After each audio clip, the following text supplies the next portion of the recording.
is Muqaddas Majid, Secretary General of Youth General Assembly, an organization that works on youth empowerment by giving them a credible platform to show off their capabilities and to get polished.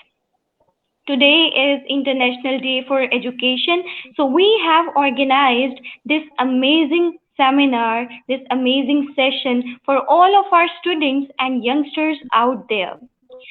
This session is aimed at clearing your confusions regarding some education policies and our education system. So today we are having many worthy guests with us, and let me introduce you to all of them.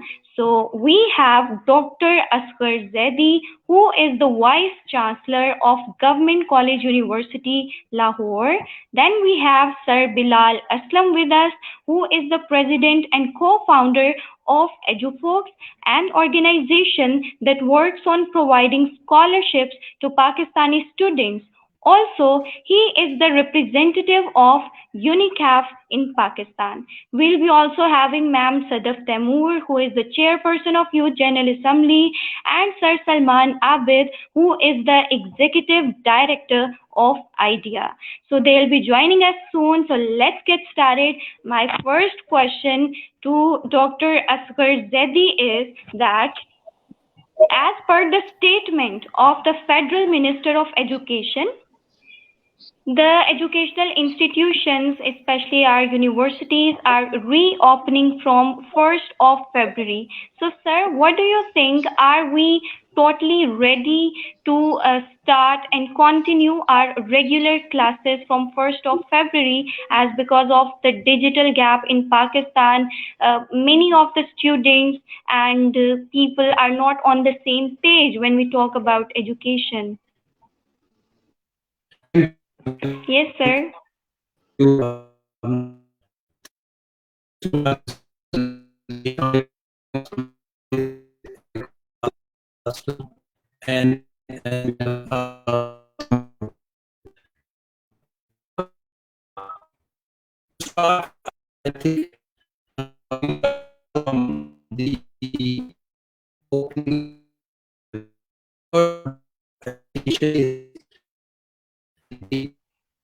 Sir, I think there is some connectivity issue. Could you please look into that? Can you hear me now? Okay.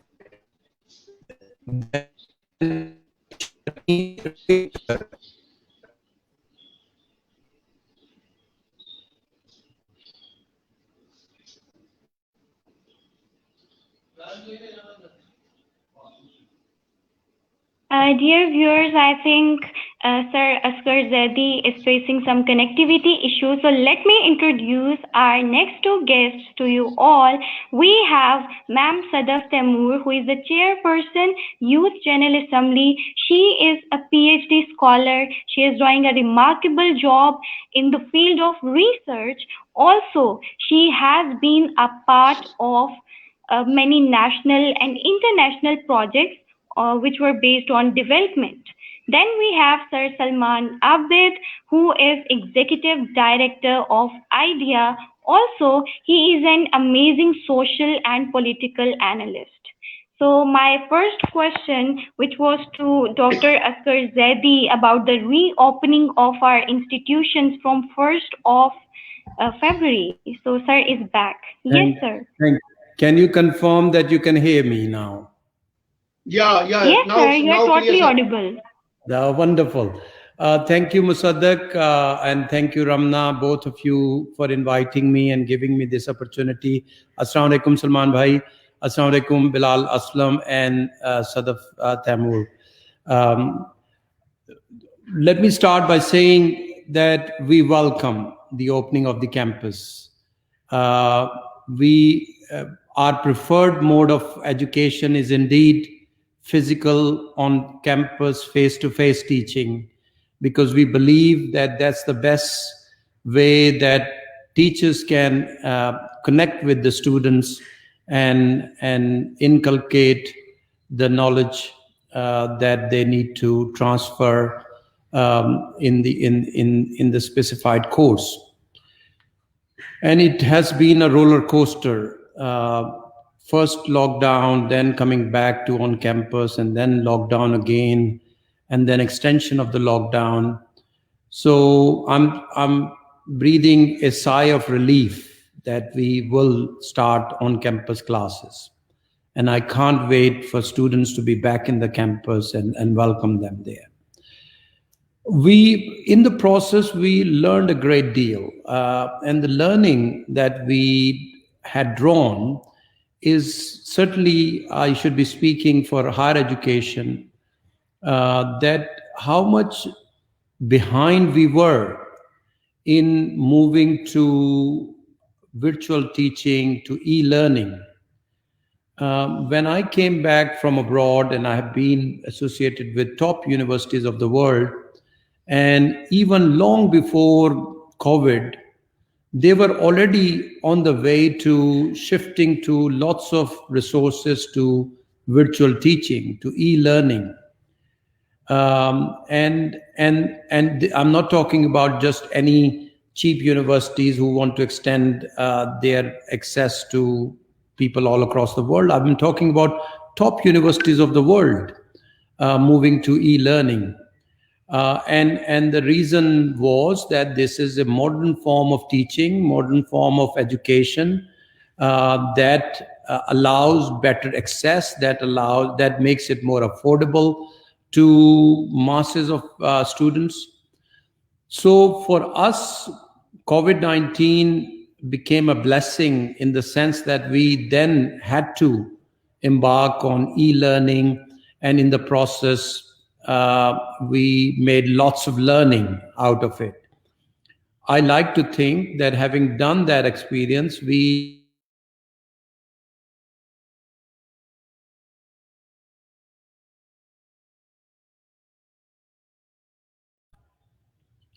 So that's how I think.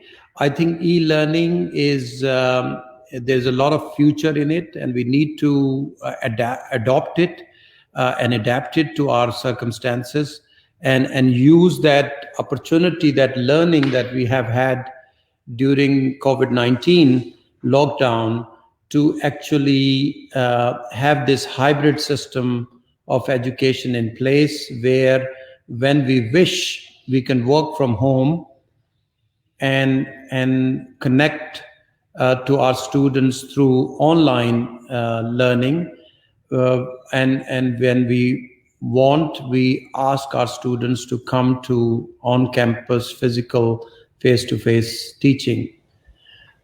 You would say, and I think Salman Abid will reflect on this in a much better manner, but I think there has been a great loss, and that loss in education will be felt in the years to come.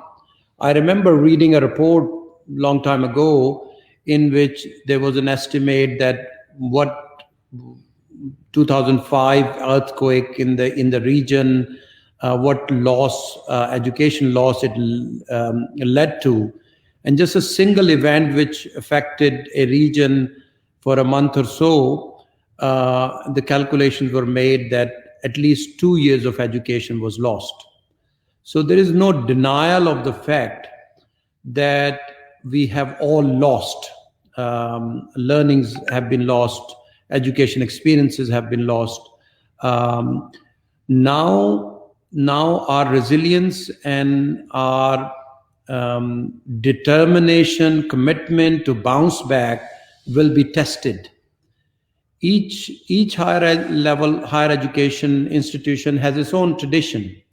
So in that respect, it is hard to say one solution for every university. But I think for Government College University, we like to think that we try to maintain our teaching standards, we try to maintain our examination standards, but I can also tell you that those standards had some compromises.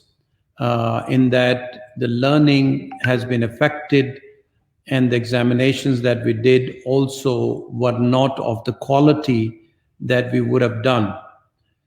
So the question then arises, where do we go from here? I think we need to, certainly in the context of Government College University, we are embarking on making 2021 the most exceptional year for Government College University, because we need to bounce back.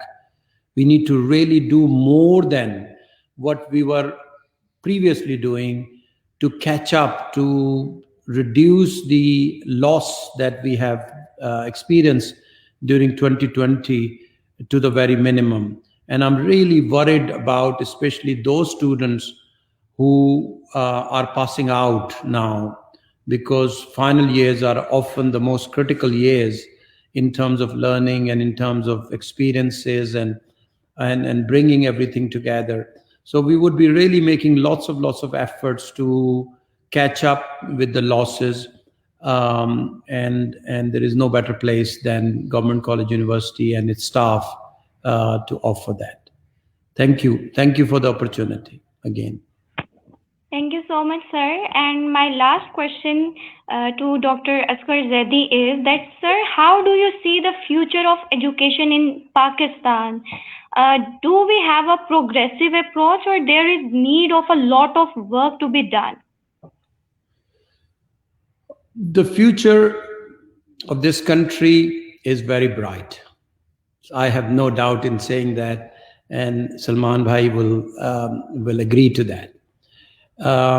And I could also say that the future of education is also bright.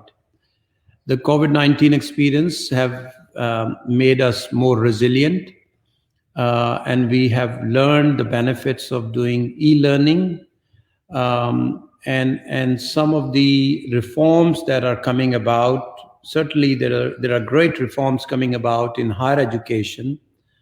And they would lead to better outcomes in the future. I think one or two things we really will have to do if we have to realize this bright future ahead. One is the linkages between industry and academia. And we have heard this from so many people and have said it so many times. So there is no harm in saying it one more time, that our students during their academic education have very little hands-on experience of the industry that they are going to work. And there is this race towards getting the highest marks and less about what we can do, what productive work can we do, but more interested in getting 90% marks. And I think it's a two-way traffic, not just that we in the academia will have to bring about some reforms. Industry need to become more pro-academia.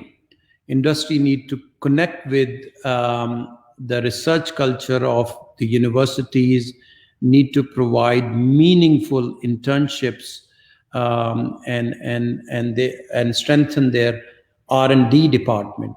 One other thing industry need to do is stop taking students on the basis of their marks.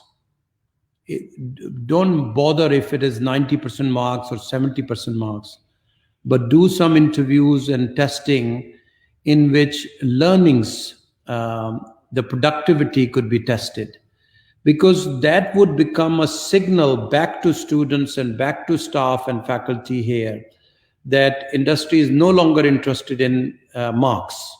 Industry is interested in what you can perform from your hands, from your mind. So that signal is very important in the industry-academia linkages. The other thing that we need to work on is the training for our teachers. Unfortunately, we don't do much of the training, and lots of onus, the responsibility rests with the teacher. And we need to really embark on some systematic qualifications that could say, look, if you don't qualify, if you don't pass those examinations of teaching, you will not be allowed to teach. And only then the standards of teaching would improve. And also, teaching is required even for those, training is required only even for those teachers who have been teaching for many, many years. And this is coming from the top and most prestigious university where we have very learned teachers. Even I believe that we all need training to become better teachers. So that's the second aspect we need to embark on. Let me say one more. I mean, this is a topic I can talk the whole day and not be tired. But let me just add one more aspect, which is about research. Lots of research that we are doing is just a race towards some appointment or some promotion. We have to come out of that to improve the quality of education on offer. Our research should address the societal issues. Our research should do make an impact on the society. And for example, again, Salman Abid will agree to that, that we need to study, for example, sustainable development goals. What is this international policy framework, and how could we actually align ourselves to these sustainable development goals, and how then our research, our indigenous research, could help us achieve those goals much more effectively in Pakistan. So I will stop here. Long live Government College University, long live Pakistan. Thank you so much, sir, for your precious time. Dear viewers, Sir Asghar Zaidi has some other commitments as well. Still, he managed to give us his precious time. We are very thankful to you, sir, and thank you so much for putting light on such important points. Thank you so much. Thank you. I'll just stick around for another 5-10 minutes. I'm happy to listen to other speakers. Okay, thank you, sir. So my same question is to Ma'am Sadaf Taimur, that how do you see the future of education in Pakistan? Assalamu alaikum, everybody. Thank you so much for inviting me to the panel.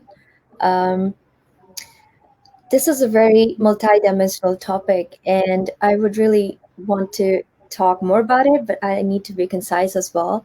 So as I said, in the face of COVID-19 pandemic, when 90% of the world's student population was locked down, all the stakeholders started kind of scrambling to prevent learning losses. Hence, some developed economies actually moved from traditional to virtual education, but some economies, like developing economies, were not able to even figure out what they should do. In my point of view, every crisis has a potential to shed light on the stark realities, and that is true for the cruel realities related to education, which were uncovered by COVID-19 pandemic. It is very important to recognize these realities and challenges to plan for future and for building resilient education systems. Pakistan closed its schools nationwide in March 2020 amid the COVID-19 pandemic. And I remember it was a long, unplanned lockdown period in the educational context. And school closures during COVID-19 pandemic actually amplified existing access and skill gaps and inequalities in Pakistan's educational system as a whole. For example, recent studies highlighted that only 7% of households have access to desktop computers or laptops. And internet access was also not uniform. So recovering and revitalizing education amid the COVID-19 pandemic has multiple dimensions, and we need to address all those dimensions to make sure that we build a resilient education system. And I will go through certain points which I have made for to make sure that we address those gaps. So the first point is that it is crucial to work on to narrow down the gaps arising due to inequalities in terms of digital access, parental support, social and socioeconomic background. And for that purpose, it is important to invest more in education. More budget allocation is needed, and that's a broader issue. Another thing is that we need to take every measure to reopen the schools safely, following the SOPs. And SOPs cannot be followed automatically. Teachers need to be trained on them. Consequently, teachers need to be trained with digital skills and techniques to cover the learning gaps which have resulted from the lockdowns.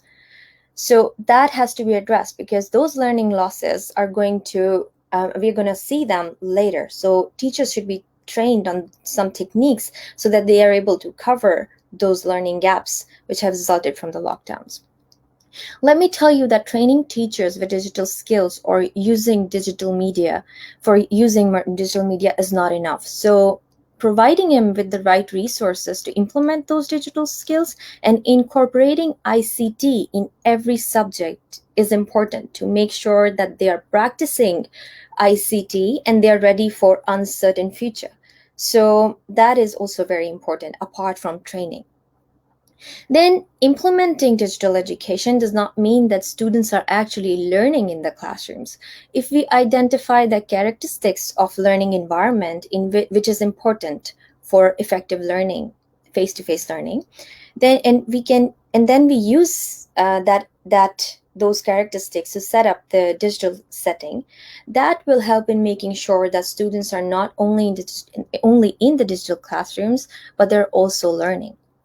And lastly, leveraging the power of entertainment and social media is important, because using those platforms as learning platforms will help us to make people learn, because we all know that how much we all love to use social media. So we can use social media as a learning platform, and we need to leverage the power of social media. This is it. And as we know that COVID-19 has shuttered school, but it has allowed us to reflect on why students succeed. Now we need to think about how to wrestle with what is required to make sure that all the students learn equally. If we don't do this, equal outcomes cannot be produced even with the equal education. So this is it from my part. Thank you so much, Muqaddas, and let me know if you have any further questions. Sorry, thank you so much, ma'am, for sharing such an enlightening views with us. So, जैसा कि हमने देखा कि sir Asghar Zaidi ने भी example दिया that in past when we faced some sort of crisis, तो हम लोग प्रिविलेज्ड नहीं थे कि हम अपनी एजुकेशन को कंटिन्यू कर पाते, and there was a complete full stop to the education system for some duration. लेकिन इस पेंडेमिक में वी वर प्रिविलेज्ड इनफ कि हम अपनी एजुकेशन को ऑनलाइन मीन्स के थ्रू कंटिन्यू कर पाते. और मैम सदफ ने हाईलाइट किया अभी पाकिस्तान के फ्यूचर में एजुकेशन के हवाले से डिजिटल एजुकेशन की इम्पोर्टेंस और कौन से फैक्टर्स उसके साथ एसोसिएटेड हैं कि ना सिर्फ एजुकेशन को डिजिटलाइज किया जाए, बल्कि कौन कौन से इम्पोर्टेंट एस्पेक्ट्स हैं जिन पर हमें काम करने की ज़रूरत है in order to make it more and more productive. तो मेरा यही सवाल कि आप पाकिस्तान में एजुकेशन का क्या फ्यूचर देखते हैं, यही सवाल मेरा सर सलमान आबिद से भी है. Sir please answer this.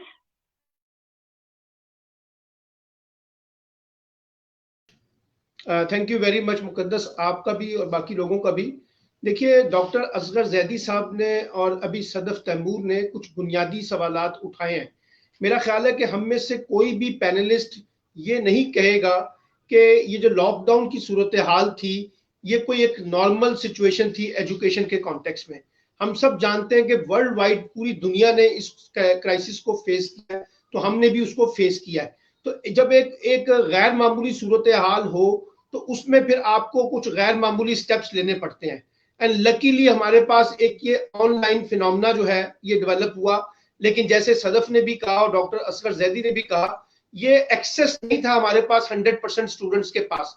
खासतौर पे दूर दराज के जो इलाके हैं वहां पर ये फैसिलिटीज ही नहीं थी कि वो एक्सेस हो सकते।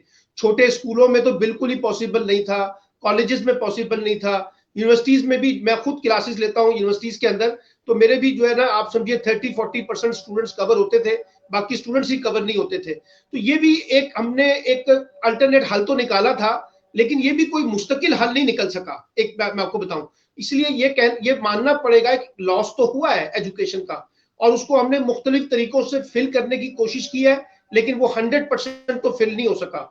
लेकिन देखिए, एक अपॉर्चुनिटी भी निकली है इस पूरे कॉन्टेक्स्ट में। मैं बहुत से टीचर्स को जानता हूं, सदफ जानती होंगी कि बहुत से टीचर्स थे, वो ऑनलाइन टीचिंग का कोई एक्सपीरियंस नहीं रखते थे। उनको एक नए तजर्बे से गुजरना पड़ा कि ये ऑनलाइन टीचिंग क्या होती है। स्टूडेंट्स को भी किसी किस्म का एक्सपोजर नहीं था ऑनलाइन स्टडी का, वो भी एक पूरे एक्सपोजर से गुजरे हैं इस पूरे कॉन्टेक्स्ट में। फिर एक बड़ी चीज डेवलप हुआ, सदफ उससे एग्री करेंगी, पूरी दुनिया की यूनिवर्सिटीज ने, टॉप यूनिवर्सिटीज ने ऑनलाइन कोर्सेज इंट्रोड्यूस करवाए फ्री ऑफ कॉस्ट। और मैं बहुत से ऐसे स्टूडेंट्स को जानता हूं जिन्होंने उन कोर्सेज को एक्सेस किया और वहां से उन कोर्सेज को अवेल किया विदाउट एनी फी। यानी एक अपॉर्चुनिटी भी निकली कि हम दुनिया के साथ, दुनिया की यूनिवर्सिटीज के साथ कैसे अपने आप को कनेक्ट करते हैं।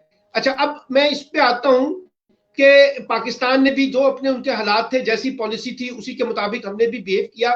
लेकिन मैं जरा वे फॉरवर्ड की तरफ आना चाहता हूं, जो बात आपने मुकद्दस उठाई थी कि 2021 को हम किस तरह से वे फॉरवर्ड में देखें। कुछ बातें सदफ ने की है, मैं उसको इंडोर्स करते हुए 2-3 बातें और करना चाहता हूं। देखिए, अब हमारा जो रवायती तरीका है एजुकेशन है ना, वो दुनिया में कहीं बिकने वाला नहीं है। अब हमें थोड़ा सा आउट ऑफ द बॉक्स जाके रीथिंक करना पड़ेगा और रिविजिट करना पड़ेगा कि हम दुनिया के साथ कैसे कनेक्ट हो सकते हैं अपने एजुकेशन को। डॉक्टर असगर जैदी साहब ने एक सवाल उठाया था इंडस्ट्री का और एजुकेशनल इंस्टीट्यूशन के लिंकेजेस का। अब मुझे अंदाजा है कि इंडस्ट्री की जरूरत कुछ और है और एजुकेशनल इंस्टीट्यूशन कुछ और प्रोड्यूस कर रहे हैं, ये एक बहुत बड़ा गैप है। और हम जो इंटरप्रेन्योर्स के मॉडल्स हैं, यानी बच्चा जो है वो 26-27 साल का हो जाता है and they are totally dependent on parents, उसका कहीं वो इकोनॉमिक एटीट्यूड नहीं डेवलप होता कि वो सेल्फ हेल्प बेसिस पे कैसे पैसे जनरेट कर सकता है। और अब तो देखिए, दुनिया में इतनी शानदार डेवलपमेंट्स हुई हैं कि लोग अपने लैपटॉप के मदद से घर बैठे हुए बहुत सी फाइनेंशियल जो है ना चीजों को जनरेट कर सकते हैं। तो हमें अपने एजुकेशनल सिस्टम को ना सिर्फ इंफॉर्मेशन और नॉलेज बेस्ड करना पड़ेगा, बल्कि इसको स्किल बेस्ड भी करना पड़ेगा।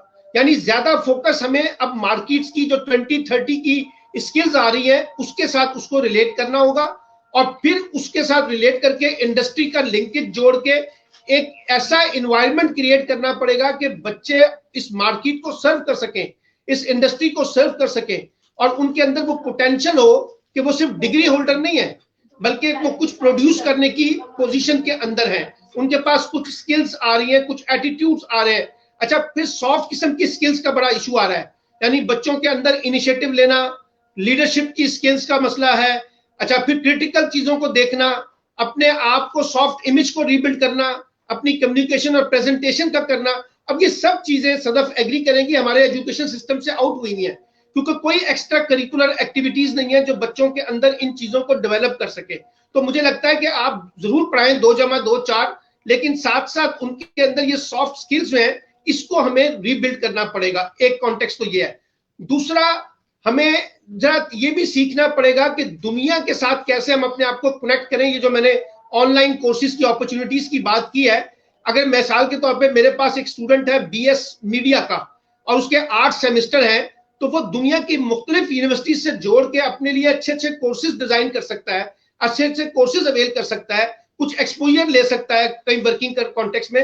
तो हमें इस पे ज्यादा फोकस करना पड़ेगा, और साइकोलॉजिकल ट्रेनिंग, स्ट्रेस के कॉन्टेक्स्ट में अपने कैरियर काउंसलिंग रिबिल्ड करने पड़ेंगे। यानी अब मैं, क्योंकि मुख्तलिफ यूनिवर्सिटीज में पढ़ाता भी हूँ और काम करता हूँ, मुझे पता है कि इस वक्त स्टूडेंट्स के अंदर लेवल ऑफ स्ट्रेस कितना है, इकोनॉमिक फ्रस्ट्रेशन कितनी है, मंशियात का इस्तेमाल कितना ज्यादा हो रहा है, और कोई एक्स्ट्रा स्पोर्ट्स बेस्ड एक्टिविटी नहीं है, सब फ्रस्ट्रेशंस हैं, डिप्रेशंस हैं। इससे निकालने के लिए हमें career counselling centres, career psychological centres develop करने पड़ेंगे within the universities and colleges, ताकि बच्चों के लिए एक ऐसा एनवायरनमेंट क्रिएट कर सके। अगर कुछ इश्यूज आ रहे हैं तो उसको प्रॉपर तरीके से एड्रेस कर सकें। और ये जो अभी सदफ ने बात की है बिल्कुल ठीक है।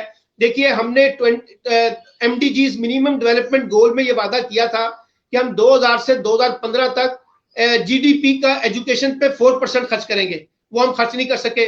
अब हमने कहा है कि 2015 से 2030 तक हम पैसे खर्च करेंगे ज्यादा, लेकिन हमने तो कोई खर्च नहीं किए। हम नाम लेके कह देते हैं कि हमने तालीमी एजेंसी लगा दी है, हम नाम लेके कहते हैं कि हमारी एजुकेशन इज प्रायोरिटी इशू, लेकिन अब इस वक्त रीसेंट क्राइसिस ये है कि आपकी यूनिवर्सिटीज फाइनेंशियल क्राइसिस का सीरियस शिकार है। उनके पास पैसे नहीं है कि वो कैसे अपनी यूनिवर्सिटीज को रन करें, वो सब पैसे बच्चों से जनरेट करना चाहते हैं महंगी फीसों के नाम पर। तो ये चीजें भी देखनी होगी कि हमारा एक ओवरऑल एनवायरनमेंट जो है वो दुनिया के एजुकेशनल सिस्टम के साथ कैसे लिंक कर सकते हैं, क्योंकि जब तक आप एक ग्लोबल दुनिया में ग्लोबल चीजों के साथ लिंक नहीं करेंगे आपकी मीनिंगफुल एजुकेशन नहीं आ सकती। ये कुछ चैलेंजेस हैं, लेकिन एक अच्छी अपॉर्चुनिटी ये है कि अब हमारा जो बच्चा है ये ज्यादा शार्प है और ये बहुत से उस्तादों से भी उस्ताद हो गया है, यानी इसके पास ज्यादा एक्सेस है चीजों के बारे में जो एक जमाने में मेरे पास नहीं थी।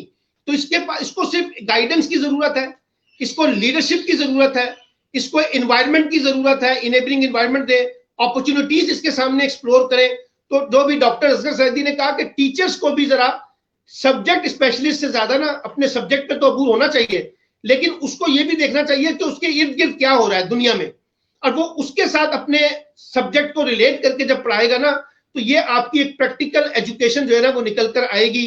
आपको प्राइमरी एजुकेशन पे ज्यादा इन्वेस्टमेंट करना है, आपको रिसर्च पे ज्यादा इन्वेस्टमेंट करना है। तो बहुत से चैलेंजेस हैं, लेकिन ये जरूरी नहीं कि 2021 में हो जाएंगे, लेकिन 2021 में कम से कम हमारी एजुकेशन की डायरेक्शन जो है कम से कम हम उसको तो ठीक कर लें। और मैं लास्ट कमेंट करना चाहता हूं मुकद्दस, कि सब मेरे पैनलिस्ट इत्तेफाक करेंगे कि जो एजुकेशन के अंदर नई नई पॉलिसीज आ रही हैं वो आप इन एजुकेशन के अंदर इंपोज मत करें, आप एक्सपर्ट से ओपिनियन लें। ये यहाँ पे जितने लोग बैठे हुए हैं, वाइस चांसलर्स हैं, फैकल्टीज के लोग हैं, ये सदफ अब यहाँ पे बात कर रही थी, जब तक आप इन लोगों के साथ सीरियस कंसल्टेशन नहीं करेंगे ना उस वक्त तक आपका कोई एक मिच्योर किस्म का, वायबल किस्म का, मीनिंगफुल किस्म का पॉलिसी सामने नहीं आ सकती। हमारा प्रॉब्लम यह है कि इस्लामाबाद में बैठे हुए चंद बाबू जो हैं वो फैसला कर देते हैं कि एजुकेशन की पॉलिसी क्या है, और जिसने एजुकेशन पढ़ानी है, जिसने एजुकेशन को लीड करना है, जिसने एजुकेशन को रन करना है, वो बेचारा जो है ना वो एक इम्प्लीमेंटर की हैसियत इख्तियार कर गया है। तो बहुत सा काम हमें करना होगा। एक आखिरी ये कमेंट है जो इन्होंने कहा कि डिजिटलाइजेशन, और ये बिल्कुल ठीक कहा है सदफ ने कि हमारे बहुत से लोगों के पास डायरेक्ट एक्सेस नहीं है। अब ज्यादा से ज्यादा अगर आप बच्चे को आगे लेके चलना चाहते हैं तो उसको डिजिटलाइज करें, लेकिन डिजिटलाइज स्किल के साथ साथ नॉलेज बेस्ड भी करें, यानी नॉलेज का और डिजिटलाइजेशन का आपस में मिक्सचर जो है ना ये बच्चे को ज्यादा पॉलिश करेगा। आप कंप्यूटर सिखा दें, इंटरनेट सिखा दें, लेकिन उसके पास नॉलेज नहीं होगा तो वो भी उसका फायदा नहीं उठा सकेगा। तो दोनों चीजों को जोड़ने की जरूरत है। Thank you very much.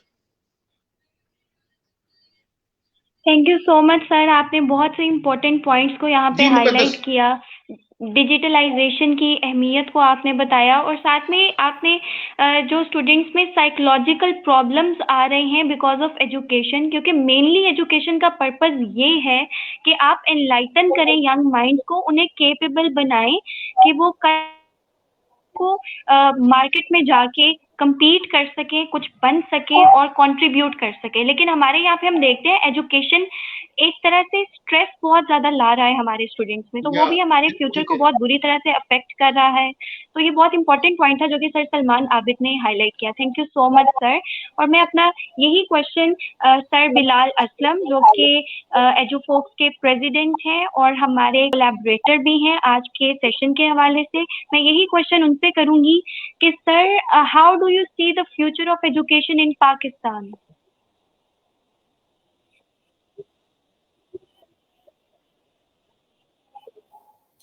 The future of education as such is almost very bright, and it's really a way forward for like people of Pakistan. और इसमें जो सलमान साहब ने बड़ी खूबसूरत कुछ बातें की, उसी को मैं आगे बढ़ाना चाहूँगा कि स्ट्रेस की बात की। पहले तो ये कि हम कोविड सिनेरियो में देखते हैं, जैसे हम इंटरनेशनल एजुकेशन पे काम करते हैं तो स्ट्रेस का हमारा क्या एक्सपीरियंस रहा कि कोविड ने बच्चों के सारे प्लान्स को डिसरप्ट कर दिया। अगर इंटरनेशनल कॉन्टेक्स्ट में बात करें कि अगर एक बच्चा जिसका प्लान था कि उसने यूके जाकर मास्टर्स करना है और अब सडनली क्योंकि वो यूके नहीं जा रहा due to lot of travel restrictions, so now his parents has to decide कि he has to complete his education while staying in Pakistan, तो उसका माइंडसेट सारा बदल जाता है क्योंकि उसका तो पूरा फ्यूचर प्लान चेंज हो गया। और कोविड की वजह से as such Covid is here to stay unfortunately. हम टेक्नोलॉजी डिजिटलाइजेशन की बात करते हैं और व्हाट आई फील कि ये कोविड भी हमने फर्स्ट वेव देखी, फिर सेकंड वेव आ गई, अब हम इसकी नेक्स्ट फॉलो वेव्स भी एक्सपेक्ट कर सकते हैं। So we have to be very much ready for that. ऐसा नहीं होएगा कि टेक्नोलॉजी हमने पढ़ी, टेक्नोलॉजी को अडॉप्ट किया और अब यूनिवर्सिटी कॉलेजेस खुल गए तो we are living technology. We have to go on a hybrid model. Let's say अगर ये थर्ड वेव फोर्थ वेव आ जाती है तो व्हाट्स द वे फॉरवर्ड। और जो हमने चैलेंजेस इस दफा देखे कोविड सिनेरियो में, क्योंकि इस दफा तो ये था कि it was so sudden, we had no option but to go for adoption. और जैसे भी हो सकता था हमने किया। कई स्कूल्स के पास लिमिटेड बजट्स थे, जिनके पास अच्छे बजट्स थे उन्होंने ज्यादा इन्वेस्टमेंट भी की, बट फिर भी प्रॉब्लम ऑलमोस्ट सेम ही रहा। उसका कुछ रीजंस हैं। उसमें सबसे एक मेन रीजन, जैसे जनरेशन की सलमान साहब ने बात की कि आजकल का बच्चा जो है वो बहुत होशियार हो गया है। अब उस होशियारी का एक रीजन ये है कि वो बिलोंग करता है जनरेशन जी से। वो सारे बच्चे जो 97 में जिनकी बर्थ हुई और 97 से बाद की जो जनरेशन है, और फॉर्चुनेटली और unfortunately they are technologically more advanced. Like अगर हम पेरेंट की बात करें तो वो पेरेंट से भी टेक्नोलॉजिकली एडवांस्ड है और वो अपनी टीचर से भी ज्यादा टेक्नोलॉजिकली एडवांसमेंट उसकी ज्यादा है। सो टीचर्स को भी ये चैलेंजेस फेस किया उन्होंने कि कैसे इस गैप को लेके चलना है। तो जो टीचर्स की डेवलपमेंट है दैट इज रियली इंपॉर्टेंट कि टीचर्स को डिजिटलाइज कैसे करना है, डिजिटल एंगेजमेंट उन्होंने कैसे करनी है। हम ये भी देखते हैं कि जब टीचर्स बच्चों को पढ़ा रहे होते हैं so they are not able to engage them, and that is one of the main reasons कि ये एंगेजमेंट नहीं है, नॉलेज डिलीवरेंस उस तरीके से नहीं हो रही होती। तो I think school college universities चाहे किसी भी लेवल पे हो, क्योंकि इस कोविड ने हर लेवल पे लोगों को और एजुकेशन को इम्पैक्ट डाला है, तो हम सबको टीचर डेवलपमेंट पे बहुत ज्यादा काम करना होगा। फिर स्ट्रेस पे हमें काम करने की जरूरत है, उनके करियर काउंसलिंग पे काम करने की जरूरत है, बिकॉज एज आई सेड कि उनके प्लान्स चेंज हो गए। और प्लस उसके साथ जो है ये हमें लॉन्गर रन में जब टीचर डेवलपमेंट की बात करेंगे so maybe we have to accelerate the curricula because your timing has been cut short. बहुत सारा टाइम जो है बच्चों का घर पे वेस्ट हुआ है और अब उसको हमें आगे लेके जाना होगा। अच्छा, फिर उसके साथ बहुत सारे ऐसे डिसिप्लिन हैं जिसमें फिजिकल इंटरेक्शन बहुत जरूरी है। लेट्स से हम बात करते हैं मेडिसिन की। अगर आप डॉक्टर्स की बात करें तो उनके जो प्री क्लिनिकल ईयर्स होते हैं, initially years like first second, और फिर जब क्लिनिकल रोटेशंस आती हैं, अब they are not able to do their clinical rotations. वो जाहिर है मेडिकल कॉलेजेस में, हॉस्पिटल्स में प्रैक्टिसेस नहीं कर रहे होंगे उस तरह से जाके। सो अगर हम इंटरनेशनल कॉन्टेक्स्ट में देखेंगे मेडिसिन को तो उन्होंने टेली हेल्थ को बहुत ज्यादा इंप्लीमेंट किया। Now they have implemented like video patient visits, video interviews, simulations. So technology is really a way forward. मुकद्दस हमें टेक्नोलॉजी पे जाना पड़ेगा।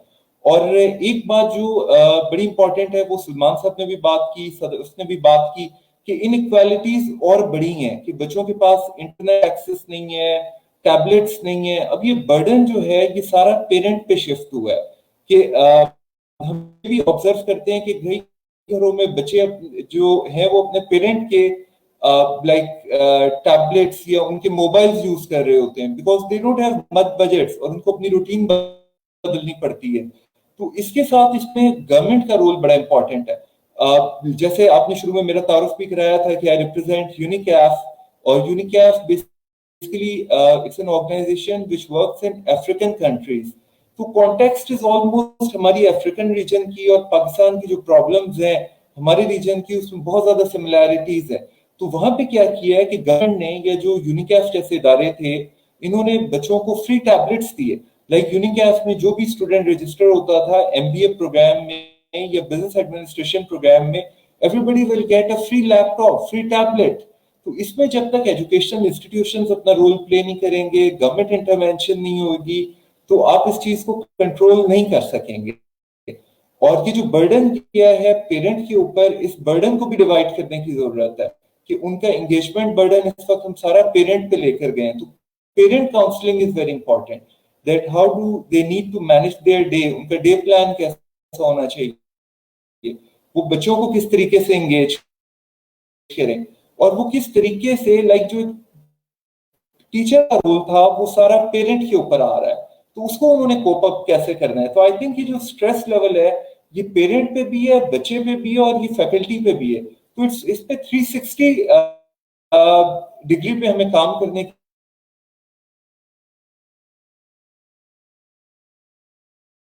role in terms of investment, in terms of guidance, policy making and all.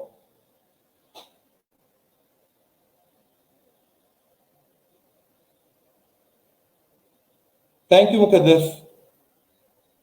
Thank you so much, sir. Now I would like to invite my co-moderator Ramna. She'll ask about research in Pakistan. Assalamu alaikum everyone. My question is from Ma'am Sadaf, that why institutions in Pakistan lack research skills? Like students are not oriented towards research. So what steps should be taken? और जैसा कि हम जानते हैं कि cramming system है और education system divide है, कुछ यूके की एजुकेशन फॉलो करते हैं और उर्दू मीडियम है, इंग्लिश मीडियम है, तो बहुत ज़्यादा गैप है। तो फिर इसको किस तरह आप समझते हैं? Kindly let us know about this. Right, thank you, Ramna.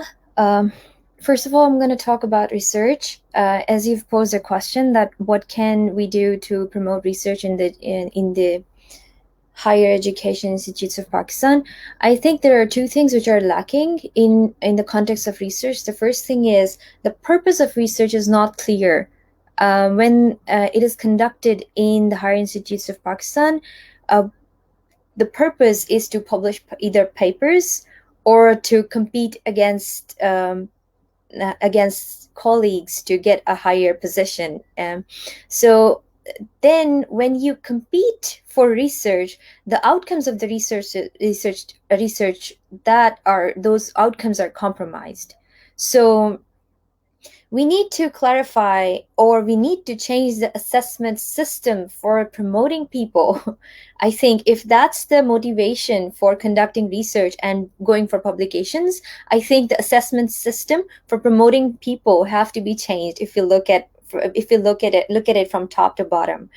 On the other hand, if we look at it from the institutional level, I think the purpose of research have to be defined in a way where we train people in a way that they consider research ethics as one of the most important thing while they're conducting research. So sometimes when you're competing for your papers or when you're competing for positions, the ethics in your research are also compromised, and then you and definitely the purpose is something different, therefore the ethics are compromised. People are not looking at ethics. But if you don't compromise research ethics at institutional level, then I think that will help in maintaining the quality of research at the organizational level.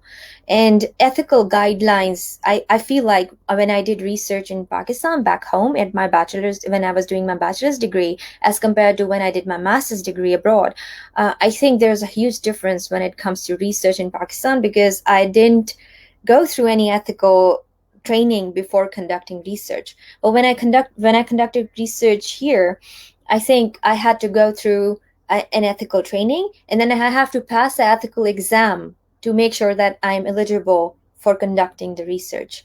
And that's how scholars should be trained, to make sure the quality is not compromised. And another question was the cramming system.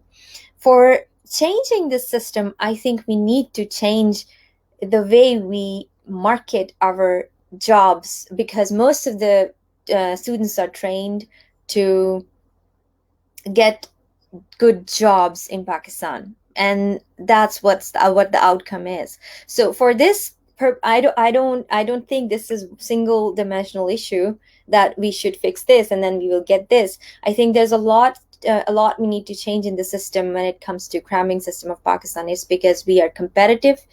It's because we have less jobs. That's why more competition. There's more competition. It's related to a deeper issue of economy, like less jobs, and people have to compete. Therefore, they are competing, and therefore they have to cram knowledge to make sure that they score well. And then scoring system, on the other hand, is designed in the way that it tests the memorization, not the skills. So I think that this is a multidimensional issue. It is from the government, it is from the institutional side, and it is how we assess the people for their competencies as well. So I think that's here. I will stop and give other panelists the chance. Thank you, ma'am, for shedding light on the question. My next question is from Sir Salman Abid. Like, why Pakistani education system gives more attention on high degrees instead of the learning of the students? हम universities में भी जाते हैं तो students को अपने CGPA की बहुत ज़्यादा फिक्र होती है और लर्निंग बहुत ज़्यादा कम होती है. So how would you like to address this question?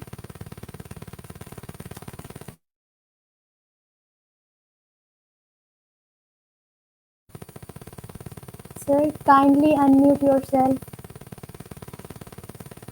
मैं ये कह रहा था कि में थे तो हमारी कोशिश होती थी कि 100 में से हमारे 40 नंबर आ जाए तो हम धमाले मचाते थे, मिठाइयां बांटते थे कि हम पास हो गए हैं. अब तो स्टूडेंट्स जो है वो 95-96% नंबर लेते हैं. लेकिन इशू वही आ रहा है जो बात आपने उठाई है, क्योंकि देखिए इसके सामने भी असल हदफ जो है ना वो रह गया नंबर्स. ठीक है, पेरेंट्स जो है वो भी इन्वेस्टमेंट कर रहे हैं, उनके सामने भी नंबर्स मैटर करते हैं. टीचर्स भी ये समझते हैं कि नंबर्स की बेसिस पे और डिग्रियां बांट के हम ज्यादा पैसे जनरेट कर सकते हैं. तो अब आपका फोकस जो है ना वो नंबर बेस्ड एजुकेशन हो गई है. और ये सदफ ने अभी बिल्कुल ठीक कहा है कि अगर आप मेमोरी बेस्ड यानी इंफॉर्मेशन बेस्ड एक एजुकेशन सिस्टम दें और उसमें से स्किल ना हो. अब देखिए मैं कोई पिछले कोई चंद 10 सालों में कोई 1000 से ज्यादा स्टूडेंट्स के इंटरव्यूज कर चुका हूं मुख्तलिफ जॉब्स के हवाले से. मैं मुख्तलिफ बोर्ड्स पे होता हूं तो मुझे इंटरव्यूज करने पड़ते हैं. जब वो आते हैं तो मैंने आज तक कभी उनका रिजल्ट नहीं देखा. मैंने कभी नहीं देखा कि उनका CGPA क्या है. मैं तो उनसे पूछता हूं कि बताइए आपके पास क्या स्किल्स हैं, कैसे आपका एटीट्यूड है, कैसे आपका बिहेवियर है, क्या आपको आता है, कंप्यूटर कितना चलाना आता है. वहां वो आके खामोश हो जाते हैं. तो मेरा कॉन्टेक्स्ट ये है कि जो चैलेंज है ये सिर्फ बच्चों का नहीं है. हम ये सारा ब्लेम बच्चों पे ना दें, क्योंकि आपने पंजाब यूनिवर्सिटी है इसी लाहौर शहर में, बच्चे के अगर 86-87% नंबर है ना, उसके बावजूद उसको यूनिवर्सिटी में एडमिशन नहीं मिल रहा. It's a serious crisis. यानी 87% नंबर लेने के बाद भी उसे पंजाब यूनिवर्सिटी में दाखिला नहीं मिल रहा. तो बच्चे ने तो फिर सारी तवज्जो नंबर पे लगानी है ना, किसी ना किसी तरीके से, जायज या नाजायज जो भी आप उसको कहना चाहते हैं. तो ये तो हमें हमारे थिंक टैंक जो एजुकेशन को रन कर रहे हैं उनको देखना चाहिए. ये जो नंबर बेस्ड एजुकेशन का मॉडल है ये कितना वायबल हुआ है और कितना इसका इम्पैक्ट क्रिएट हुआ. देखिए टीचर्स को भी प्रेशर है. अगर टीचर नंबर नहीं देते हैं तो स्टूडेंट्स उनके खिलाफ महाज बना लेते हैं, पेरेंट्स उनके खिलाफ महाज बना लेते हैं. अब पास फेल का कॉन्टेक्ट ही नहीं रहा. एडमिनिस्ट्रेशन को कहती है कि आप बच्चों को इस परसेंटेज से ज्यादा नंबर दें वरना उनकी खराब हो जाएगी. तो ये जो पूरा सर्कल हमने बना दिया है ये मैं चैलेंज करता हूं और मैं कहता हूं कि इसको मॉडिफाई कीजिए. ये नंबर बेस्ड भी होना चाहिए, ये नॉलेज बेस्ड भी होना चाहिए, ये स्किल बेस्ड भी होना चाहिए और ये एटीट्यूड बेस्ड भी होना चाहिए. और ये चारों चीजों का जो मिक्सचर है इसको अगर जैसे भी सदफ कह रही थी कि अगर आप मार्केट से जोड़ दें, और अभी इन्होंने बिलाल साहब ने भी कहा कि बुनियादी तौर पे जब हमें जिस किस्म के लोग दरकार है इंडस्ट्री को उसके साथ अगर आप रिलेट कर दें तो यही बच्चे में ज्यादा सर्व कर सकेंगे.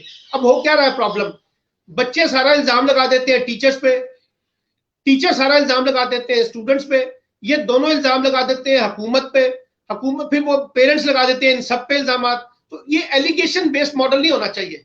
ये collaborative model, cooperation based model, consultative based model होना चाहिए जहां इज्तिमाई तौर पे सारे फ्री मिलकर डिसीजन करें और अपनी क्वालिटी ऑफ एजुकेशन को इंप्रूव करें जो बच्चों को और तालीमी इदारों को रेलिवेंट कर दे. मैं आपको ईमानदारी से बता रहा हूं, अगर हमने अपना ये ट्रेडिशनल तरीका जारी रखा ना, अगले 10 सालों में आपकी यूनिवर्सिटीज के अंदर दाखिले लेने वाले बच्चे नहीं मिलेंगे. मैं आपको बताऊं ये इररेलेवेंट हो जाएंगी डिग्रीज जब तक आप इसको स्किल्स के साथ नहीं जोड़ेंगे. लोग छोटे छोटे कोर्सेज करके जॉब हासिल कर लेंगे, यूनिवर्सिटीज में नहीं आएंगे. तो इसलिए मुझे लगता है कि यूनिवर्सिटीज को भी अपना मॉडल जो है ना वो रिविजिट करना पड़ेगा.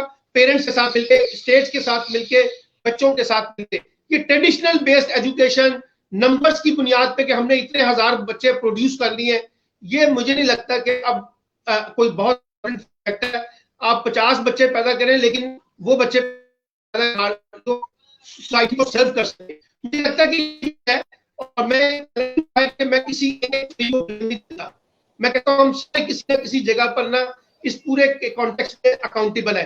ये सदफ ने अभी रिसर्च की बात की है, मैं अब क्योंकि यूनिवर्सिटीज के टीचर्स को जानता हूँ, आप अंदाजा लगाइए एक एक टीचर ने कोई 40-50 पेपर लिखे हैं, ठीक है ना, और वो दौड़ लगी है रिसर्च पेपर की, किसी ना किसी जर्नल में रिसर्च छपवाने की। उस रिसर्च से कोई रेलेवेंसी नहीं बन पा रही उस सिस्टम के अंदर जहां उन्हें चीजों को जोड़ना है। तो ये नंबर्स में टीचर भी पढ़ गए हैं अपने नंबर ऑफ पेपर्स के कॉन्टेक्स्ट में, रिसर्च के पेपर में स्टूडेंट्स भी पढ़ गए हैं, वाइस चांसलर भी पढ़ गया है। तो ये एक सीरियस चैलेंज है जिसपे हमारे थिंक टैंक्स को, आप जैसे लोग जिस तरह की डिबेट जनरेट कर रहे हैं, ये डिबेट जनरेट करें कि हमें अपने आप को मॉडिफाई करना है। थैंक यू सर, आपने बहुत ज़्यादा इम्पोर्टेंट पॉइंट्स को हाईलाइट किया है। So my next question is from sir Bilal Assam, that how will students get to know about the scholarship programs? कुछ fully funded programs होते हैं, internship programs होते हैं, लेकिन students are not well aware about them. कुछ लोग financially weak होते हैं and they want to study abroad.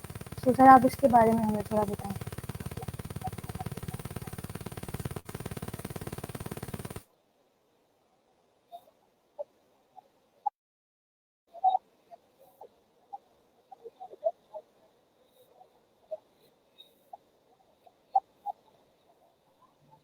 Sir, you are not audible. I think there is some connectivity issue. या उनकी आवाज़ नहीं आ रही, स्पीकिंग दे रहे हैं।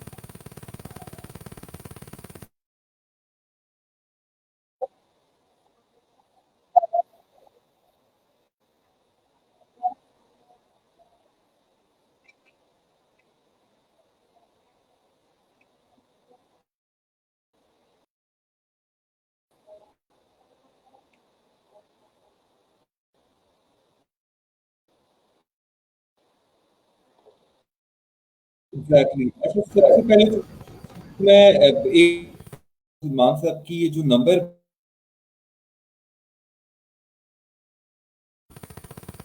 I think he lost his connection. I think we should move on and when he'll be back, तो फिर हम scholarships पर और international opportunities पर बात करेंगे। And thank you so much, Ramna, for moderating it so well. So I have last two questions, जो कि कुछ पॉइंट्स सर सलमान आबिद ने उठाए और कुछ मैम सदफ तैमूर ने उठाए, and they are very interesting and I think उस पर हमें बात करनी चाहिए। और ये जो दो लास्ट पॉइंट्स हैं जिनकी तरफ अब हम मूव करेंगे और फिर हम अपने सेशन को कंक्लूड करेंगे, उसमें से पहला पॉइंट ये है कि स्टूडेंट्स में जो बढ़ता हुआ स्ट्रेस है हमारे एजुकेशन सिस्टम की वजह से, उस स्ट्रेस को हम किस तरह से डील कर सकते हैं। तो sir Bilal Aslam is back. I think we should take his point of view, then we'll move forward. Yes, sir. Okay. तो मैं बात ये कर रहा था कि नंबर बेस्ड एजुकेशन की जो सलमान साहब ने बात की वो इतनी सही बात है कि आप ये देखिए कि हर साल पाकिस्तान में एक बड़ा क्राइसिस होता है। मेडिकल स्टूडेंट हमारी बहुत बड़ी पॉपुलेशन है और बच्चे मेडिकल कॉलेजेस में जा नहीं पाते क्योंकि लिमिटेड अपॉर्चुनिटीज होती है, मेरिट इज सो हाई। अब इसको हम रिलेट करते हैं, अभी हम इटालियन एडमिशंस पर काम कर रहे हैं, Italian medical universities, one of the best health care. आपको मैं यहाँ से एग्जांपल दे दूं कि पाकिस्तान का बेहतरीन मेडिकल कॉलेज या यूनिवर्सिटी उठा लीजिए और उसकी रैंकिंग आपको अबव 5000 और 6000 मिलेगी। And Italian universities we are talking about top 200, top 150 universities in the world. और सरप्राइजिंगली उनका जो मेरिट है, जो प्री क्वालिफिकेशन नंबर्स हैं, अगर आपके खाली पासिंग मार्क्स भी हैं तो you can sit in their exam, आप उनका आईमैट दें and you can get admission in one of the best medical college in the world. तो ये तो हमारे कंपैरिजन है, अगर आप इसको पाकिस्तान से कंपेयर करें विद इंटरनेशनल कॉन्टेक्स्ट, कि हमारी एक नंबर्स की गेम है और हम उस नंबर्स के पीछे दौड़े हैं और क्रैमिंग भी उसमें बहुत ज्यादा है और हम उसको लाइक उस तरीके से नहीं देख रहे जो उसका एक सेंस है कि इक्वल अपॉर्चुनिटीज और बहुत ज्यादा लाइक अपॉर्चुनिटीज कैसे क्रिएट करनी है। Now coming on your question, जो आपने स्कॉलरशिप की बात की, इसमें ये है कि सबसे पहले तो क्लैरिटी होना बड़ा जरूरी है कि बच्चे का ऑब्जेक्टिव क्या है बाहर जाने का। अब हर किसी को फुली फंडेड स्कॉलरशिप चाहिए, सारे स्टूडेंट्स को, बट फुली फंडेड स्कॉलरशिप में mostly you have to come back to Pakistan, आपको वापस आना पड़ेगा and you have to serve your country, उनका एक बॉन्ड आप साइन करेंगे। अब अगर आपका ऑब्जेक्टिव ये है कि आपने अपना करियर आप बाहर बनाना चाह रहे हैं, आप अपनी इंटरनेशनल सेटलमेंट देख रहे हैं, then fully funded scholarship may not be the right opportunity for you. इसमें सबसे पहले आपको अपने ऑब्जेक्टिव्स पे बड़ा क्लैरिटी चाहिए कि आप करना क्या चाह रहे हैं। उसके अलावा पार्शियल स्कॉलरशिप्स अवेलेबल हैं। अब प्रॉब्लम ये है कि जैसे हम नंबर गेम पाकिस्तान में देखते हैं, इस तरह इंटरनेशनल कॉन्टेक्स्ट में भी हमारे पास भी जो भी बच्चा आता है उसको 4 कंट्रीज ही याद होते हैं, यूके, यूएसए, कनाडा, ऑस्ट्रेलिया। इन चारों कंट्रीज में एजुकेशन इज हाईली कमर्शियल, तो ऑब्वियसली कि स्कॉलरशिप लेना थोड़ा सा मुश्किल होता है या स्कॉलरशिप अपॉर्चुनिटी नहीं होती हैं। तो एक तो मेरी एडवाइस यही होगी कि बच्चों को they have to be flexible in their thoughts. आप बाहर जाना चाहते हैं, आप एक्सपोजर लेना चाहते हैं, आप फंडेड स्कॉलरशिप लेना चाहते हैं, so there are some other opportunities for you like European education। Europe में बहुत ज्यादा अपॉर्चुनिटीज हैं स्कॉलरशिप की। तो सबसे पहली चीज तो ये है कि हमें फ्लेक्सिबिलिटी ज्यादा रखनी है, फिर हमें नॉलेज गेन करना है। सारी इंफॉर्मेशन आजकल तो इंटरनेट पे everything is available, you just put in what are the scholarship opportunities available, so you just google it and you will come to know all the information, or you may contact some career counseling company as well। ये भी है कि कई दफा हम जो educational consultants होते हैं, इन दोनों साइड्स पे प्रॉब्लम है। कंसल्टेंट साइड पे प्रॉब्लम ये है कि कई दफा एथिकल गाइडेंस नहीं होती स्टूडेंट की। स्टडी कंसल्टेंट्स वहां का ज्यादा गाइड कर रहे होते हैं जहां पे उनकी कमीशन ज्यादा बन रही होती है। अच्छा, एट द सेम टाइम बच्चे का प्रॉब्लम ये होता है कि वो कहता है कि जो मैंने कुछ फी कंसल्टेंट को देनी है, why not to save that fee in my pocket, और why not start our process by myself. तो इन दोनों चीजों में प्रॉब्लम है कि आपको जाहिर है you need a consultant, but you need an ethical consulting house. तो थोड़ी सी रिसर्च कर लीजिए, रिव्यूज अवेलेबल हैं, आप फेसबुक पेजेस देखेंगे तो आपको पता चल जाएगा कि who is the legitimate one, और फिर आप अपनी करियर चॉइसेस को थोड़ा सा ओपन रख के चलें। अच्छा, अब जब हम फ्लेक्सिबिलिटी की बात करते हैं तो इसमें discipline flexibility also very important, कि हम में से हर बच्चा बीबीए, एमबीए करना चाह रहा होता है, इंजीनियरिंग करनी है तो इंजीनियरिंग में भी कुछ सेट डिसिप्लिन हैं जो हम करना चाहते हैं। बट आजकल इंडस्ट्री बहुत चेंज हो रही है। अभी जो वर्ल्ड इकोनॉमिक फोरम की रिपोर्ट आई है, रिसेंट रिपोर्ट, वो ये कहती है कि by 2025 50% of your jobs going to be replaced. ये जॉब की नेचर ही चेंज हो जाएगी, या जॉब्स खत्म हो जाएंगी या वो बिल्कुल रिप्लेस हो जाएंगी, और आपको अपने आप को you have to reskill and upskill. अगर आप इनकी, अब बहुत सारे लोग इससे डिसएग्री करेंगे कि नहीं ये कैसे हो सकता है कि 50% जॉब्स खत्म हो जाए। आप उन सारे लोगों के लिए ये कि आप वर्ल्ड इकोनॉमिक फोरम की 2015 की रिपोर्ट उठा के देख लीजिएगा, और ये देखिएगा कि व्हाट दे प्रेडिक्टेड इन 2015 और वो कितना इंप्लीमेंट हुआ 2020 में जाके। Surprisingly almost all the things have been implemented. ये इसी तरह से ये है कि जैसे हम पहले ये देखते थे कि अगर हम उबर और करीम की बात करें बिफोर लाइक 2 और 3 इयर्स, तो ये बिल्कुल एक ड्रीम लगता था कि इस तरह की कैब सर्विस आ जाएगी जो आप बिल्कुल अपने मोबाइल से जाके ऑर्डर कर सकेंगे। तो टेक्नोलॉजिकल एडवांसमेंट बहुत ज्यादा है और उसकी एक्सेलरेशन अब बहुत है, आप उसको स्टॉप नहीं कर सकते। नए फील्ड्स इमर्ज हो रही हैं। अभी हम बात करते हैं व्हीकल इंजीनियरिंग की, अभी हम बात करते हैं बायोमेडिसिन की।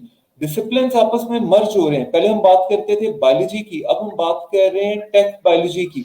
सो टेक्नोलॉजी और डिसिप्लिन आपस में मिक्स हो रहे हैं, जॉब रियलिटीज चेंज हो रही हैं, आर्टिफिशियल इंटेलिजेंस इनकलकेट हो रही है डिसिप्लिन में। So we have to be very vigilant while adopting our career choices. You just remember कि आज आप जो करियर डिसीजन ले रहे हैं, अगर आज एक बच्चा एक बैचलर्स प्रोग्राम को ज्वाइन कर रहा है तो वो जॉब मार्केट में 2024 या 2025 में आकर आ रहा है। So what's the future outlook? आप अगर करंट को देखकर अपने करियर डिसीजन ले लेंगे तो आप फ्यूचर में आकर यू विल बी प्रॉब्लमेटिक।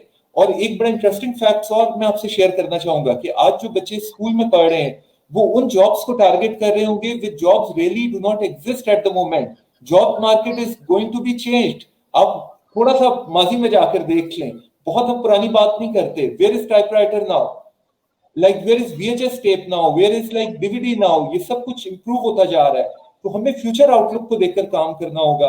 हमारी एथिकल रिस्पॉन्सिबिलिटी बहुत आती है एजुकेशनल इंस्टीट्यूशंस पे भी कि खाली हम मनी मिंटिंग की तरफ ना जाएं, हम खाली ये ना देखें कि स्टूडेंट इनटेक ले लें, ज्यादा से ज्यादा बच्चा उठा लें, वो डिसिप्लिन पे काम करें जो डिसिप्लिन इन मार्केट है।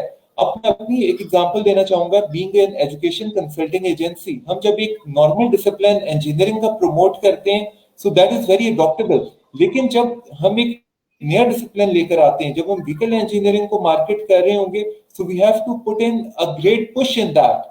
हम उसको इतना इजीली नहीं कर सकते, हमको उसको पूरी कैंपेन क्रिएट करनी पड़ेगी। लाइक अभी हमने एक प्रोग्राम मार्केट किया education in Hungary, automobile engineering और व्हीकल इंजीनियरिंग।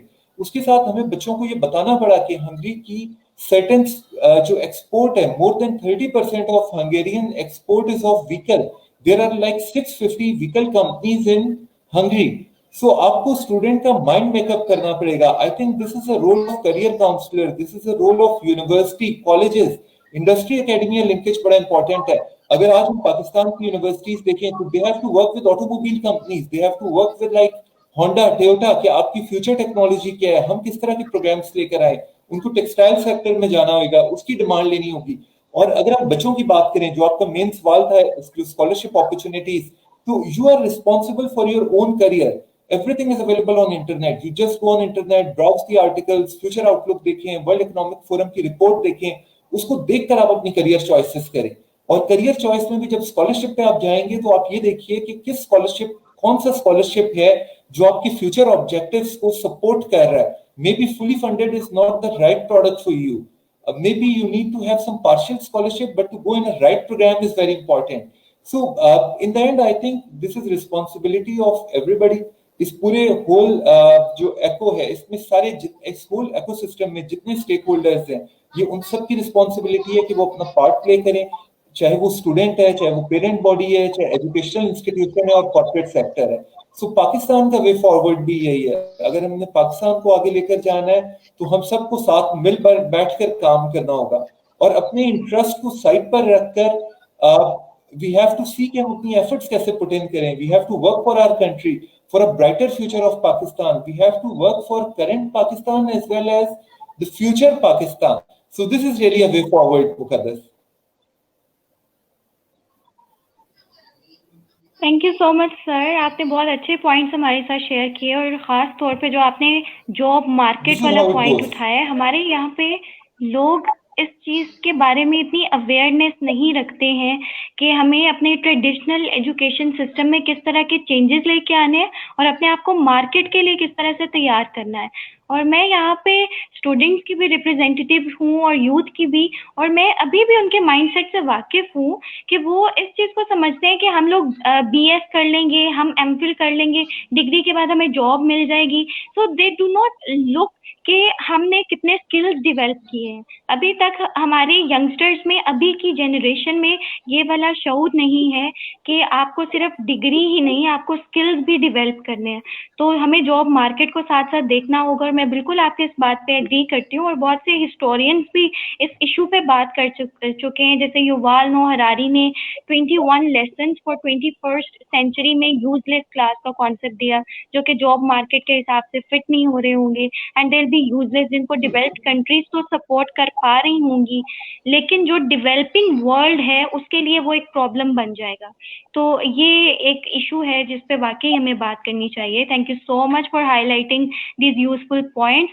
अब हम अपने सेशन को कंक्लूड करने की तरफ जाते हैं। मेरे पास लास्ट 2 क्वेश्चंस हैं जो कि मेरे मैम सदफ तैमूर और सर सलमान आबिद से हैं। हमने अपनी डिस्कशन में इस चीज़ को हाईलाइट किया कि हमारे एजुकेशन सिस्टम की वजह से हमारे स्टूडेंट्स में स्ट्रेस बहुत बढ़ता जा रहा है और वो स्ट्रेस सिर्फ उनकी एजुकेशन और करियर से रिलेटेड नहीं है, वो उनके सोशल लाइफ को भी बहुत ज़्यादा मुतासिर कर रहा है। हम अपना किस तरह का फ्यूचर बना रहे हैं, हमारे youngsters full of depression, they are full of stress, तो वो अच्छे सिटीजन भी नहीं बन सकते। तो एजुकेशन सिस्टम सिर्फ एक इशू नहीं है, ये पूरी हमारी सोसाइटी को इसने एक तरह से घेरता हुआ हमें दिखाई दे रहा है कि हमारी जो फ्यूचर जनरेशन्स हैं वो डिप्रेशन की भरी हुई हम पैदा कर रहे हैं, ये चीज़ दिखाई देती है। तो आपको क्या लगता है अगर हमने इतने बड़े मसले को एड्रेस करना हो तो हम किस किस लेवल पे, किस किस तरह से इसको एड्रेस कर सकते हैं? Yes ma'am Sadaf.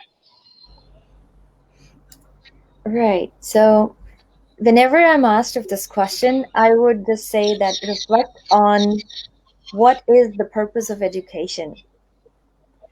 And people would just go speechless, like, what is the purpose of education? Most of the people would answer, it's because they have to go for this job, it's because this has, Yeah.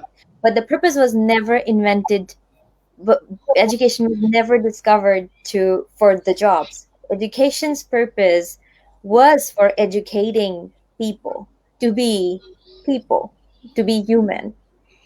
So I think the basic concept, which is what is the purpose of education, that has to be redefined to make sure that youngsters are not depressed. And they should know that what is the purpose of education. I believe that we have this factory-based model of learning in our country where everybody is judged on one single criteria. And if you will judge a fish on its ability to climb a tree, fish is never going to pass. So the thing is that everybody is unique, and education's purpose was not to judge everybody on the same criteria.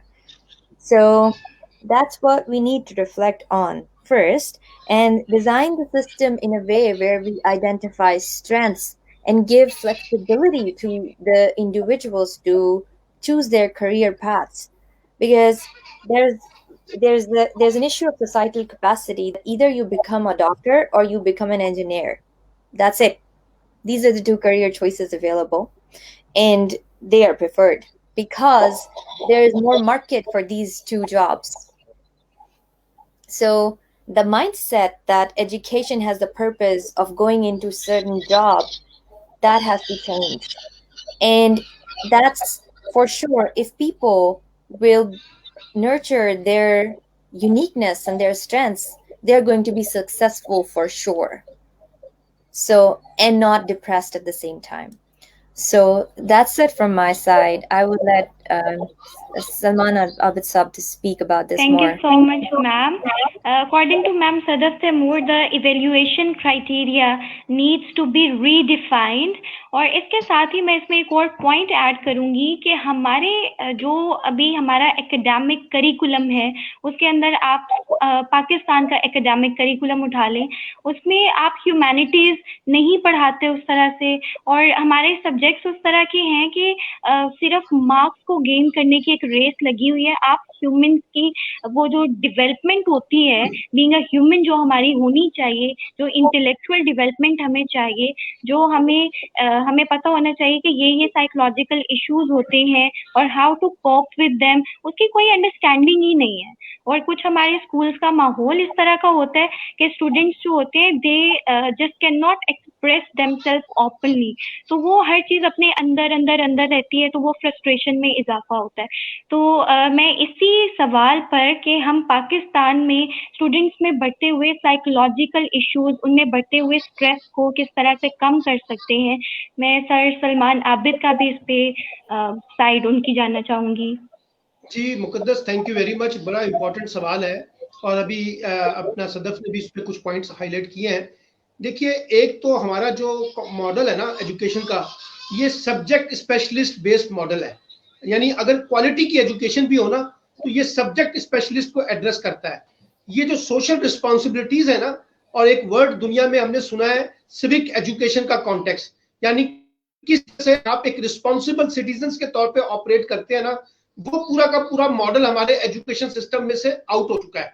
और हमने ये civic education का model रख दिया है social work department तक और social sciences तक, जबकि मेरे नजदीक ये तो साइंस के लिए भी उतना ही जिम्मेदार है, मैथमेटिक्स के लिए भी, एडमिनिस्ट्रेटिव साइंस के लिए भी, सब साइंसेस के लिए इसकी बहुत अहम है कि हमें अपने एजुकेशन सिस्टम के अंदर वो जो तरबियत का वर्ड हम कहते थे ना, तालीम और तरबियत, अब जरा उससे आगे निकल के एक सिविक एजुकेशन का जो पर्सपेक्टिव है ना, वो आपको इंट्रोड्यूस करवाना पड़ेगा अगर आप चाहते हैं कि हमारे नौजवान एक रिस्पॉन्सिबल सिटीजन भी मिले।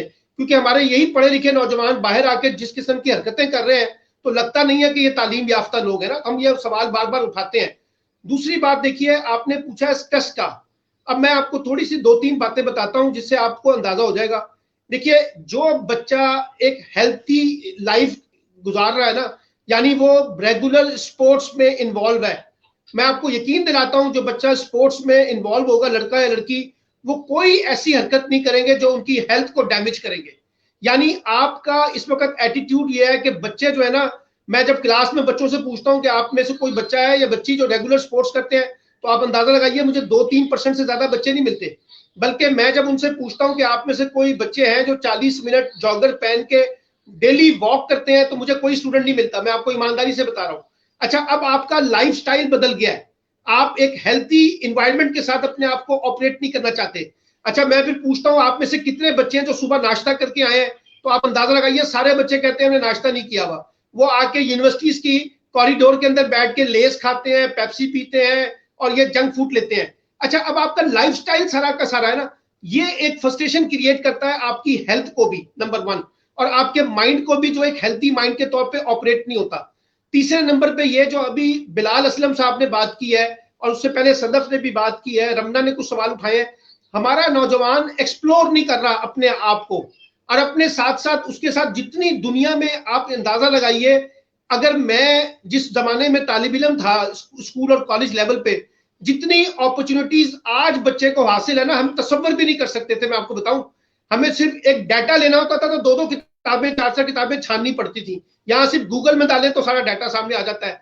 अब हमारा बच्चा एक्सप्लोर नहीं कर रहा अपने आप को, ना अपनी सेल्फ को भी और ना अपने सिस्टम में, प्रोफेशन में जहां वो जा रहा है। जैसे अभी रिजवान साहब ने एक बड़ी अच्छी अपना इन्होंने बात की है, सर बिलाल साहब ने, कि बच्चे के जहन में 2-3 ममालिक हैं, जो बाकी ममालिक हैं वहां अपॉर्चुनिटीज ज्यादा है, वहां हम नहीं जा रहे, ना एक्सप्लोर ही नहीं कर पा रहे। तो मुझे लगता है कि साइकोलॉजिकल इश्यूज की एक वजह तो ये है।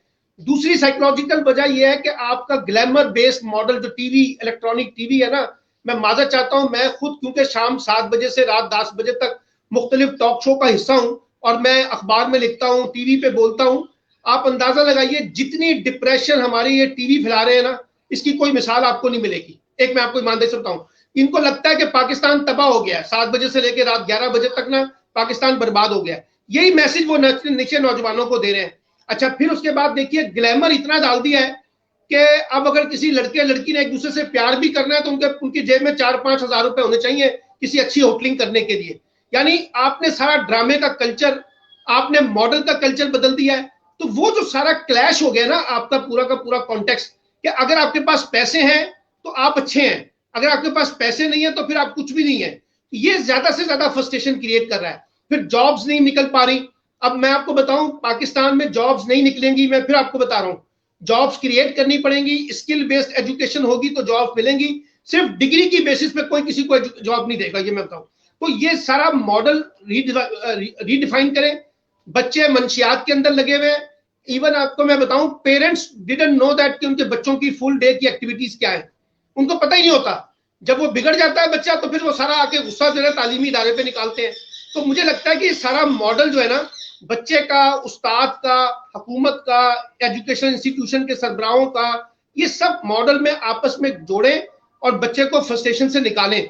उन्हें बहुत ज्यादा लोडेड ना करें किताबों से, और ये सिर्फ निसाबी किताबें पढ़ते हैं जो आगे जाके कोई काम नहीं आती। इनको गैर निसाबी किताबें पढ़ाएं, इनको ड्रामा दिखाएं, इनको फिल्में दिखाएं। इनको मैं आपको बताऊं, मैं स्टूडेंट्स पे जब मैं करता हूं कंसल्टेशंस वगैरह, मैं उनको कहता हूं हर रोज 15 मिनट के लिए आपने कॉमेडी शो देखना है ताकि आपका लेवल ऑफ स्ट्रेस नीचे आए, आप खिलखिला के हंसे। हमने तो हंसना भी बंद कर दिया है। तो आप ये जो सारी चीजें अगर आप नहीं जोड़ेंगे तो फिर कैसे नेचर के साथ नहीं जाते। मैं वॉक करता हूं ना, आप अंदाजा लगाएं 15 से 30 साल तक का कोई नौजवान मुझे ट्रैक के ऊपर नजर नहीं आता। ये कहाँ गायब हो गए 30 साल तक के नौजवान? ये क्या पैदाइशी तौर पे बड़े सेहतमंद पैदा हो गए हैं, इनको किसी किस्म की एक्सरसाइज की जरूरत नहीं है। ये मॉडल बदलें। अगर आपने एक अच्छे तरीके से अपने आप को आगे लेके चलना है तो स्ट्रेस जो है ना, ये अगर ऊपर से आ रहा है तो खुद भी तो हम पैदा कर रहे हैं ना अपनी हरकतों की वजह से। हमें उसको भी मॉडल को बदलना है, अपने पेरेंट्स को मॉडल को बदलना है, तब जाके हम इन चीजों को एड्रेस कर सकेंगे। और बच्चों को हेल्थी एक्टिविटी में डालें। ये सारा दिन बच्चों को, पहले वो स्कूल में अपना दिमाग खाता है, फिर उसके बाद एकेडमी में आके दिमाग खाता है, फिर उसके बाद कोई वो रिलीजियस टीचर आ जाता है, वो उसको डंडे मार के फर्स्ट करवाता है। ये सारा मॉडल पिट गया है। आप लर्निंग बेस्ड मॉडल लेके आए ताकि बच्चों को स्ट्रेस से निकालें। आप अंदाजा लगाइए, पिछले 10 साल में तालिब इल्मों ने सुसाइड्स किए सबसे ज्यादा खुदकुशियां तालिब इल्म कर रहे हैं, लड़के और लड़कियां। इसको जरा वर्कआउट करें, यूनिवर्सिटीज के अंदर से बच्चे बच्चियां खुदकुशी क्यों कर रहे हैं। नंबर कम आ गए, जॉब नहीं मिल रहा, टीचर्स के रवैये हैं, हैरेसमेंट के एटीट्यूड्स हैं, ये सब चीजें अगर आप एड्रेस नहीं करेंगे तो कैसे आप बच्चों के अंदर से स्ट्रेस बाहर निकाल सकेंगे? सर, आपने बेहतरीन पॉइंट्स को यहाँ पे रेज किया। I am very thankful to you. और ये जो एक और आपने यहाँ पे पॉइंट बताया कि हमारे यहाँ पे एक आइडियल लाइफ बना दी गई है, यहाँ तक कि स्कूल जाने वाले बच्चे की भी, कि सबसे पहले ही और she has to go to the school, फिर उनका अकेडमी जाने का टाइम हो जाता है, फिर उनका किसी मतलब रिलीजियस एक्टिविटी में इन्वॉल्व होने का, मस्जिद में जाने का या कारी साहब के पास पढ़ने का। तो उनके पास कभी भी थोड़ा सा भी वक्त नहीं मिलता। वो मिलता जो है थोड़ा बहुत वक्त, वो उनका कोई ट्यूशन का काम होता है, कारी साहब का कोई होमवर्क होता है, स्कूल का कोई बचा हुआ होमवर्क होता है।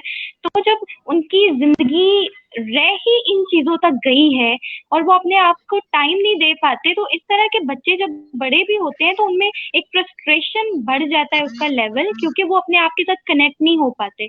हम लोग हमारा कल्चर ऐसा बन गया है कि हम वैल्यू नहीं करते हैं अपने आप के साथ कनेक्ट होना क्या है। ये एक टर्म हमारे लिए एलियन बन गई है और ये इसको प्रीच नहीं किया जाता किसी भी लेवल पर। और फिर ये भी एक वजह है कि हमारे अंदर स्ट्रेस बहुत ज्यादा बढ़ रहा है। And thank you so much to all of you. अब हम अपना लास्ट क्वेश्चन डिस्कस करेंगे अपने सारे गेस्ट्स के साथ, और उसके बाद हम आज का जो दिन है इंटरनेशनल डे फॉर एजुकेशन, हम अपने सारे स्पीकर्स से उनका एक जो भी वो एक लेसन शेयर करना चाहते हैं, अपनी लाइफ लर्निंग शेयर करना चाहते हैं in the form of any quotation या कोई भी इंटरेस्टिंग लेसन हमारे यंगस्टर्स के लिए, हम वो उनसे सुनेंगे and then we'll conclude this session.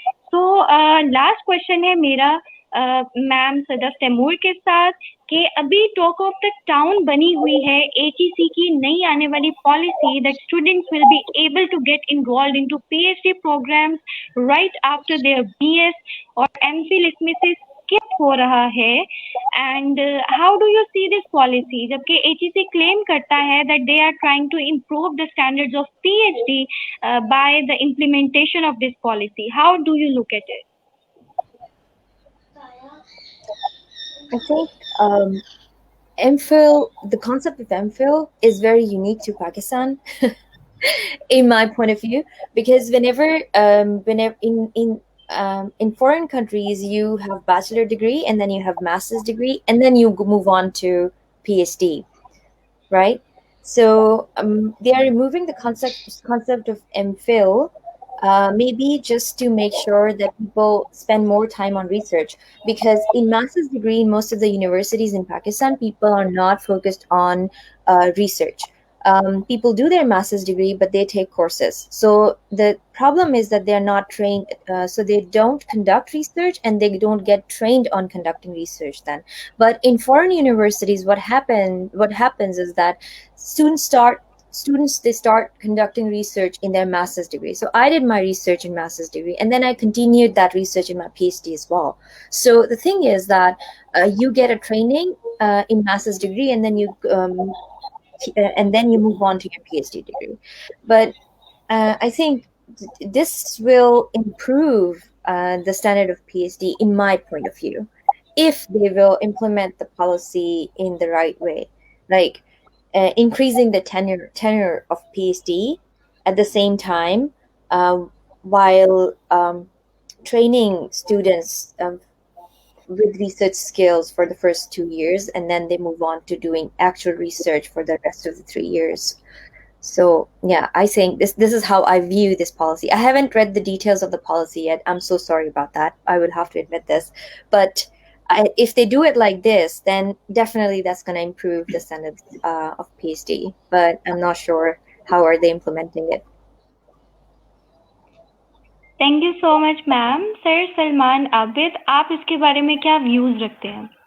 अच्छा जी, मेरे व्यूज से पहले मैं बिलाल असलम साहब से भी माफी मांगूंगा और सदफ से भी माफी मांगूंगा जो कमेंट मैं करने लगा हूं। देखें, बात बड़ी सिंपल सी है। मैं तो ये कहता हूं कि पाकिस्तान में BA से ज्यादा तालीम ही नहीं होनी चाहिए। पहली बात, यानी लोग जॉब करना चाहते हैं तो वो BA तक तालीम हासिल करें, उसके बाद सिर्फ वो बच्चे आए जिन्होंने स्पेशलाइजेशन के लिए आगे जाना है। यानी ये जो PhD का तमाशा हमने लगा दिया है, जिसको रिश्ता नहीं मिल रहा वो भी PhD कर रहा है, जिसको जॉब नहीं मिल रही वो भी PhD कर रहा है। यानी एक हमने मजाक बना दिया है MPhil को और PhD को। और मैं क्योंकि पढ़ाता हूँ एमफिल स्टूडेंट्स को, अब मैं जब उनसे पूछता हूँ कि आप क्यों कर रहे हैं एमफिल पीएचडी, उनके पास कोई जवाब नहीं होता।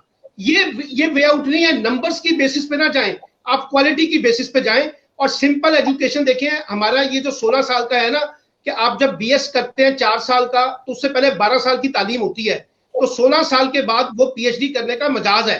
उसके बाद फिर उसको 2 साल के लिए डाल के एमफिल में पैसे कमाने की मशीन लगा देते हैं। ये मैं तो इसको फेवर नहीं, मैं तो इस पॉलिसी का वैसे हामी हूं, लेकिन मैं इस एमफिल खत्म कर दे। लेकिन मैं साथ साथ कहता हूं कि एमफिल को और पीएचडी को इतना मुश्किल बना दें कि हर एरा गैरा उसके अंदर ना जाए, उसमें सिर्फ वो लोग जाएं जो वाकई स्पेशलाइजेशन करना चाहते हैं, जो वाकई टीचिंग प्रोफेशन में जाना चाहते हैं, जो वाकई रिसर्च में जाना चाहते हैं। यानी सिर्फ शुगल मेले के तौर पर जो पीएचडी है ना, अब मैं ऐसे ऐसे बच्चे मेरे पास हैं जो पीएचडी हैं, वो अपना तारुफ कराने की पोजीशन में नहीं है। उनसे मैं पूछता हूँ कि रिसर्च क्या होती है, उनको बिल्कुल नहीं पता होता, नंबर लेके वो पास हो गए हैं। तो खुदारा ये जो फैक्ट्री बनाई हुई है ना पीएचडी की, ये बंद करें, इसकी कोई फायदा नहीं है, और महदूद करें पीएचडी। ये जो अताउर रहमान साहब कह के गए थे ना, हमने सालाना इतने पीएचडी पैदा करने हैं, ये नंबर्स पे ना जाएं, क्वालिटी पे जाएं और उसकी नीड्स के ऊपर जाएं। जिसकी जरूरत है उसको पीएचडी कराएं। हर बंदे को पीएचडी के लिए ना इस तरह से एलिजिबल ना करें, वरना ये डिग्री तमाशा बन के रह जाएगी। जो अच्छे लोग भी पीएचडी कर रहे हैं ना, हम उनको भी उसी तरीके से ट्रीट करते हैं जैसे जो बुरा बच्चे को ट्रीट करते हैं। तो फर्क डालें। एक जमाने में पीएचडी जो है ना, जब नाम आता था ना डॉक्टरेट का, तो मैं यकीन करें कि सलूट करने को दिल करता था पीएचडी को, यानी जिसने सारी जिंदगी अपनी इस पढ़ने पे लगा दी है, और एक वो डॉक्टरेट है। आज तो बेचारे ऐसे ऐसे मुझे बलूंगड़े मिलते हैं जिनको मैं, जब वो कहते हैं जी मैं पीएचडी हूं, तो मुझे लगता है कि अच्छा फिर हमने अपने साथ बड़ी ज्यादती की है, हमें भी इससे डबल पीएचडी की डिग्री मिलनी चाहिए। तो मेरा ख्याल है कि इसको पॉलिसी जो आप आई है गवर्नमेंट की, ये एक हद तक ठीक भी है, लेकिन ये जो फैशन के तौर पे एमफिल और पीएचडी का रुझान है ना, ये खत्म होना चाहिए। जी बिल्कुल सर, मैं आपकी बात से एग्री करूंगी, क्योंकि मैंने खुद सोशियोलॉजी ऑफ एजुकेशन में जब पाकिस्तान के एजुकेशन सिस्टम को पढ़ा, तो उसमें यही देखा था, डिफरेंट रिपोर्ट्स को गो थ्रू किया। उसमें यह था कि हमारी डिग्रीज जो हायर डिग्रीज हैं, जैसे पीएचडी है, एमफिल है, इसका स्टैंडर्ड नहीं रहा। हर शख्स जब इसको करके बैठा हुआ है, आप पूछते हैं तो आप सरप्राइज होते हैं कि इसने भी पीएचडी किया हुआ है, तो आपके नज़दीक उस डिग्री की वैल्यू वो नहीं रहती है।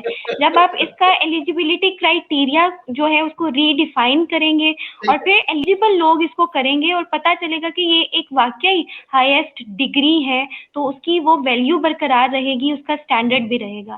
सो sir Bilal Aslam, I would like to know about your views about this.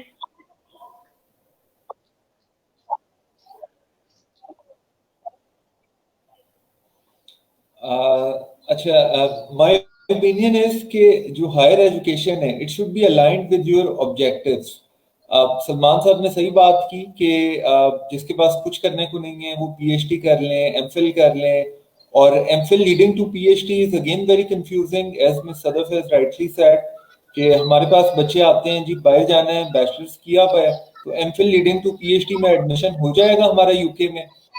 अब जाहिर है MPhil leading to PhD is like ये हमारी इधर का ही एक समथिंग वेरी यूनिक। तो उस हवाले से यही है कि it should be aligned with career objectives कि आप करना क्या चाह रहे हैं। अगर आपने नौकरी करनी है तो आप आए, राइटली आप बैचलर्स करें और आप आके अपनी नौकरी शुरू करें, एक्सपीरियंस ले। बट होता क्या है, जो प्रैक्टिकली मैंने देखा है कि नौकरी करना मुश्किल है, पढ़ना बहुत आसान है। क्योंकि पढ़ने में क्या होता है, पेरेंट्स फी पे कर रहे हैं। अच्छा, बच्चा सारा दिन आता है, एजुकेशनल इंस्टीट्यूशन में ही होता है कई दफा कि एक क्लास मॉर्निंग में और एक क्लास इवनिंग में जाके, एंड सारा दिन they have a kind of party time, moving in restaurant, like eating out, अपने दोस्तों के साथ मौज मस्ती शुगल करना। सो दैट्स व्हाई कि हर बंदा पढ़ी जा रहा है, वो उसको एजुकेशन में नहीं आते, लाइक इस एजुकेशन को प्रैक्टिकल उसमें जॉब मार्केट की तरफ वो नहीं लेकर आना चाहते। क्योंकि जॉब में आएंगे तो उनको बॉस की सुननी भी पड़ेगी, उनको बहुत सारे वो काम भी करने पड़ेंगे which is against their nature, क्योंकि आपको लाइक रिकवरीज भी देखनी है। There are so many things in the job जो आपको एक एजुकेशन में लग्जरी होती है, लाइक एक गुड फील फैक्टर होता है और आप वो कर रहे होते हैं। अच्छा, at the same time I would also like to add this thing कि जो डिग्रीज है या कॉलेज यूनिवर्सिटीज है, ये खाली डिग्री नहीं दे रही होती है, आपका एक्सपोजर भी बढ़ा रही होती है। So it's starting a new way of life. अब हम देखते हैं कि जैसे हम लाहौर की बात करते हैं, like I am sitting in Lahore, Lahore is a provincial capital. Now, a lot of people come from very smaller areas like Janawala, areas like interior Sukkur में भी.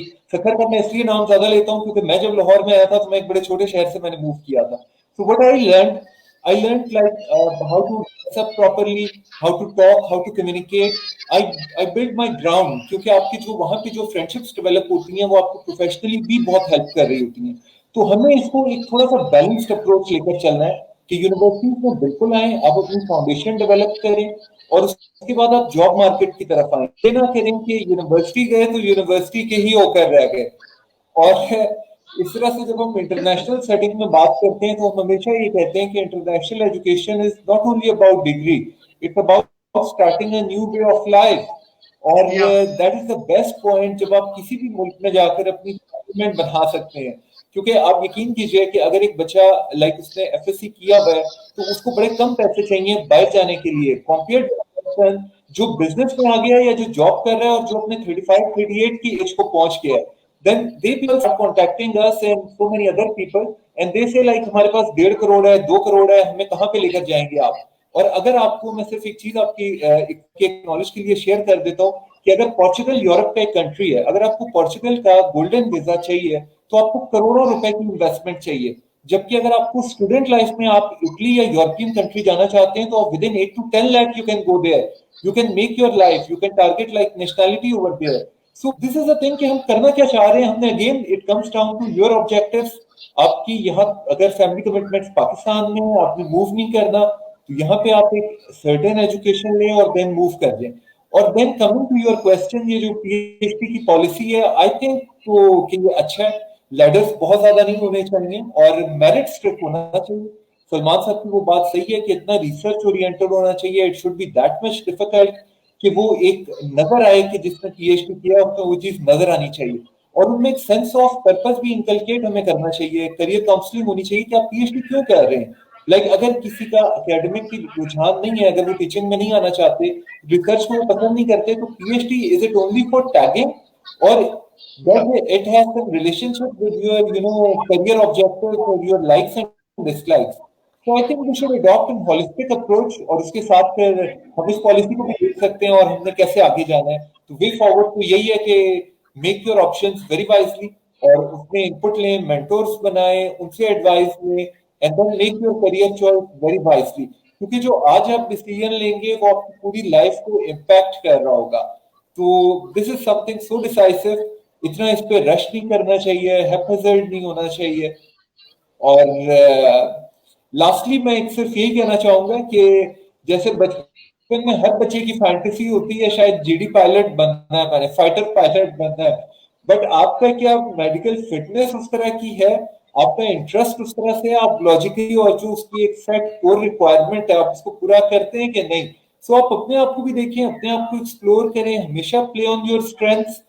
अगर एक बैट्समैन अच्छा है और वो बॉलिंग कराने लग जाएगा तो he will be miserably failed. So you have to look at your SWOT analysis. You have to see what are your strengths, weaknesses, and then what are the external opportunities and threat factors. Then make your decision like this. Good.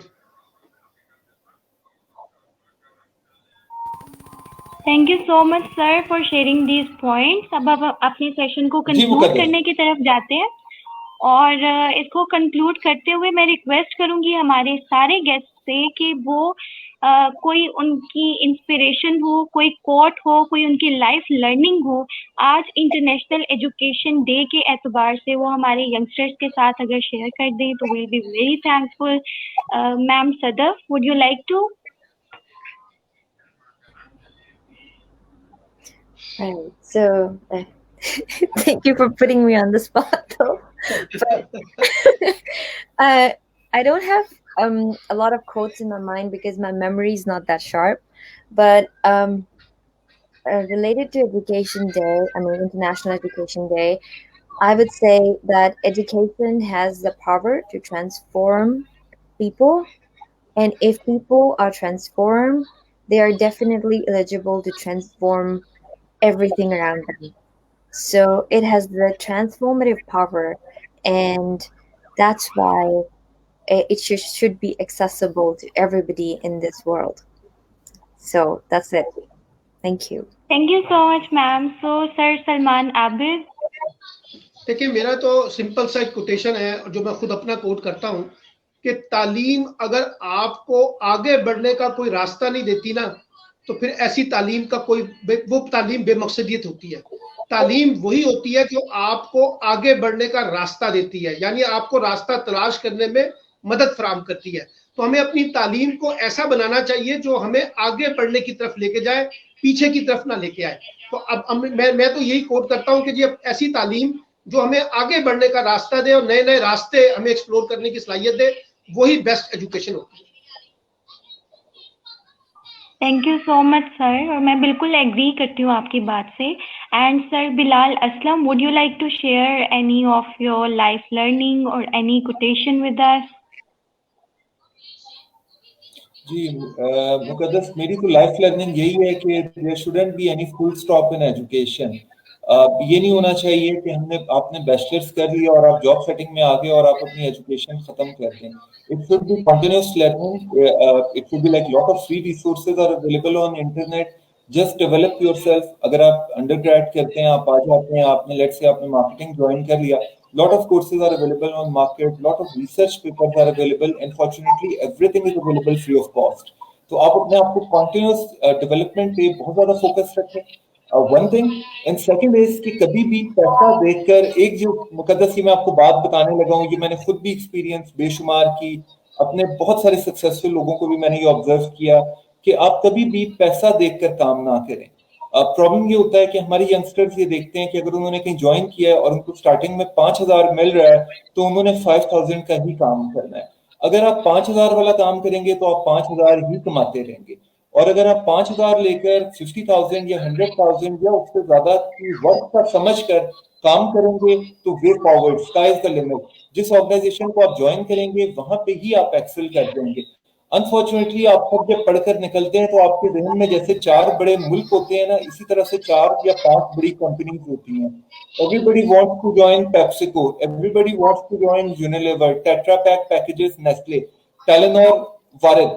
अगर आप इसको count करने लगे तो पाकिस्तान में ये 10, 12, 14 से ज्यादा कंपनीज नहीं बनेंगी। तो बाकी सारे बच्चे किधर जाएंगे? कंपनीज को इनके लेवल पे कौन लेकर आएगा? आप अगर किसी बड़ी कंपनी में चले जाते हैं तो you will be just a part of larger machinery, you will be just a tool. आप रिप्लेसेबल हैं, आपको कभी भी उठा के कोई और नया बंदा लेकर आ जाएंगे। Join a smaller company with a very good boss, जहां पे आपके अच्छे ओनर्स हो, विजनरी हो, और वहां पे put in all your efforts. और अगर वो आपको कम पैसे भी दे रहे हैं तो आप उस कंपनी को इतना बड़ा बनाएं कि बाय द टाइम आप उसमें से ज्यादा पैसा कमा सकें। और यही चीज आपको एंटरप्रेन्योरियल ट्रैक की तरफ की लेकर जाएगी। फ्लैट ऑर्गेनाइजेशंस में काम करना आपको बहुत स्ट्रेंथ देता है compared with large scale organization. तो इस फैंटेसी से बाहर निकल आए कि हमने खाली बड़ी कंपनीज में जाना है या छोटी कंपनी में भी जाना है, तो इतना डिस्टार्ट होके हाफ हार्टेडली काम करना है, और जब बड़ी अपॉर्चुनिटी मिलेगी तो हम इनको छोड़ के कहीं और चले जाएंगे। So do whatever you are doing in the best manner. So this is my advice to all the students. Good. Thank you so much, sir, and thank you so much to all of our guest speakers for joining us and giving us your precious time. आप सबके जो points थे वो बहुत ही ज़्यादा enlightening थे, और मुझे पूरा यकीन है कि हमारे जो youngsters इस वक्त आप सबको देख रहे हैं, उन्होंने आपके speeches से बहुत कुछ सीखा होगा। और मेरी हमारे व्यूअर्स से ये रिक्वेस्ट है कि आज के सेशन में आपने जो भी पॉइंट्स को सीखा और उनको सुना है, आप अपनी लाइफ में उसको इम्प्लीमेंट करें इन लेसन्स को। और ये सेशंस को ऑर्गेनाइज करने का पर्पस ही ये होता है टू लेट एवरीबडी नो कि हमारे अभी जो सर्कमस्टेंसेस हैं वो क्या चल रहे हैं, and how can we improve our life. So try to implement these suggestions and these strategies into your life and make your life better. और यूथ चैनल असेंबली ने फर्स्ट टाइम अपने पेज से इस तरह का सेशन करवाया, and next में भी हम अपनी इन सीरीज को जारी रखेंगे और आप सबको मिलेंगे बियॉन्ड द यूथ में with series of wonderful session. और हमारे पास बहुत से इंटरेस्टिंग टॉपिक्स हैं all about youngsters and youth empowerment. So beyond the youth is going to be held on Youth General Assembly's official page on 30th of January. See you all there. and wish you all best of luck. Thank you very And much. thank you so Thank you very much. much, मुसद्दक आपका भी, बिलाल असलम साहब आपका, and Sadaf My आपका भी, pleasure, और sir. Thank you, sir. सीमा आपका भी. Thank you very much. Sadaf, and Thank you very much. thank you all. Thank you very much.